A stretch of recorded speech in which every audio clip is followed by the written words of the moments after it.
जय माता की जय। मित्रों, जय गुरुदेव। सभी आपको नमस्कार।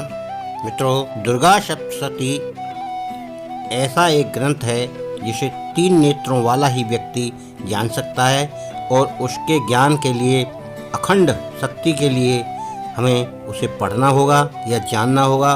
उसकी शक्तियों का निराकरण करते हुए हमें उसके अनुसार साधना करनी होगी।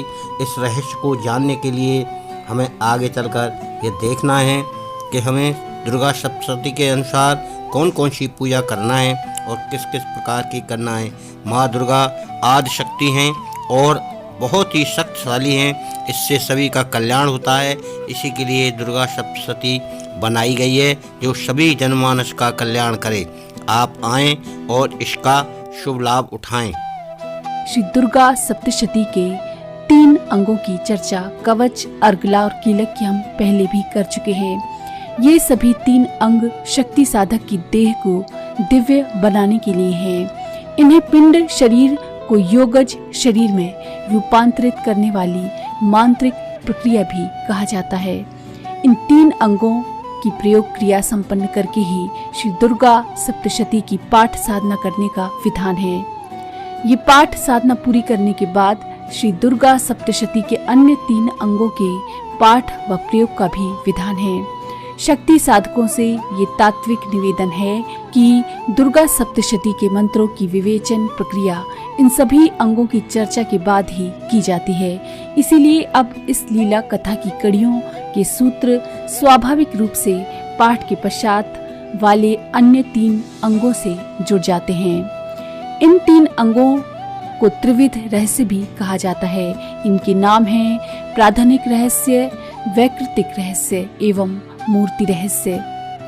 यद्यपि इनका सामान्य क्रम में पाठ करने वालों को इनमें कुछ रहस्यात्मक विचित्रता नहीं नजर आती, लेकिन इसके बावजूद इनकी रहस्यमयता गहरी है और ये रहस्य ब्रह्मांड के हैं। जिस तरह से श्री दुर्गा सप्तशती के प्रथम 3 अंगों का संबंध पिंड से है, यानी कवच, अर्गला, कीलक का संबंध पिंड से है, हमारे शरीर से है, उसी तरह से इन बाद वाले तीनों का संबंध ब्रह्मांड से है। संभवतः महर्षियों ने ये क्रम इसलिए निर्धारित किया क्योंकि अपने पिंड को सुरक्षित संरक्षित करने के बाद उसे दिव्य बनाने वाली प्रयोग प्रक्रियाओं को संपन्न करके पाठ की मंत्र साधना पूरी करने के बाद साधक ब्रह्मांडीय चेतना से जुड़ने लायक हो जाए, उसमें वह योग्यता आ जाए कि वह ब्रह्मांड के शक्ति रहस्यों को जान सके।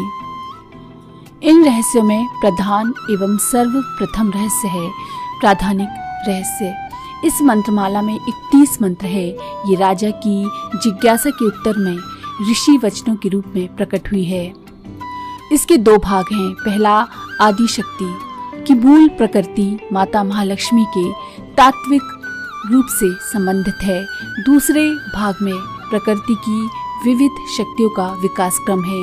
ये विवरण क्रम इतना अनूठा एवं रहस्यमय है जिसके लिए स्वयं मंत्र दृष्टा महर्षि कहते हैं कि इस बात को ज्ञान नेत्र वाले लोग ही समझ सकते हैं, दूसरे अज्ञानी जन इस रहस्य को नहीं जान सकते।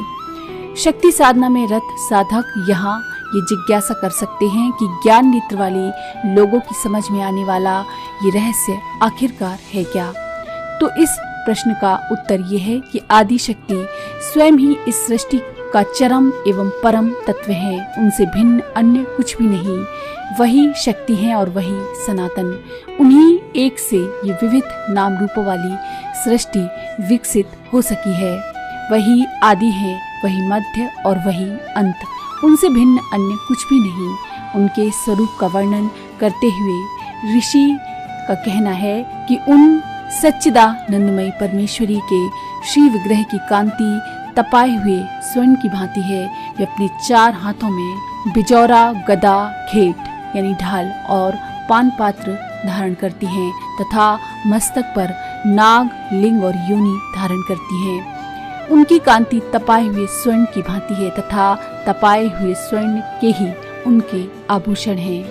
इस विवरण का रहस्य खोलते हुए भुवनेश्वरी संहिता में कहा गया है कि मातुलम कर्म राशि का, गदा क्रिया शक्ति का, खेट ज्ञान शक्ति का और पान पात्र तुरीय कृति का सूचक है। इस प्रकार नाग से काल का, योनि से प्रकृति का और लिंग से पुरुष का बोध होता है। तात्पर्य यह है कि प्रकृति, पुरुष और काल तीनों का अधिष्ठान आदिशक्ति परमेश्वरी ही हैं। इन्हीं से संपूर्ण सृष्टि का लोक लोकांतरों का विकास हुआ है। सारी देव शक्तियाँ इन्हीं से प्रकट हुई हैं। इन्हीं चतुर्भुजा महालक्ष्मी ने क्रमशः महाकाली एवं महासरस्वती को भी प्रकट किया। फिर इन दोनों देवियों ने स्त्री पुरुष का एक एक जोड़ा उत्पन्न किया। महाकाली से शंकर और सरस्वती, महालक्ष्मी से ब्रह्मा और लक्ष्मी तथा महासरस्वती से विष्णु और गौरी का प्रादुर्भाव हुआ। इनमें लक्ष्मी विष्णु को, गौरी शंकर को तथा सरस्वती ब्रह्मा को प्राप्त हुई।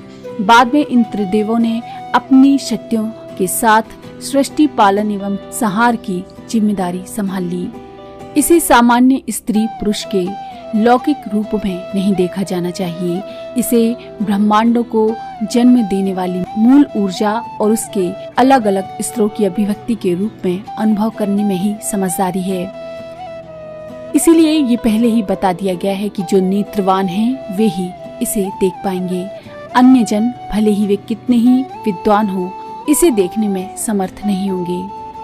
इन सारे तत्वों की अनुभूति वही शक्ति साधक कर पाता है जिसने पिंड एवं ब्रह्मांड की एकता का ज्ञान पा लिया हो। तो ये है दुर्गा सप्तशती के प्राथमिक रहस्य का वर्णन। तो अगर आपको ये जानकारी पसंद आई तो प्लीज़ लाइक करें, शेयर करें, सब्सक्राइब करें और बेल के आइकन पर क्लिक करके ऑल पर क्लिक करना ना भूलें। धन्यवाद।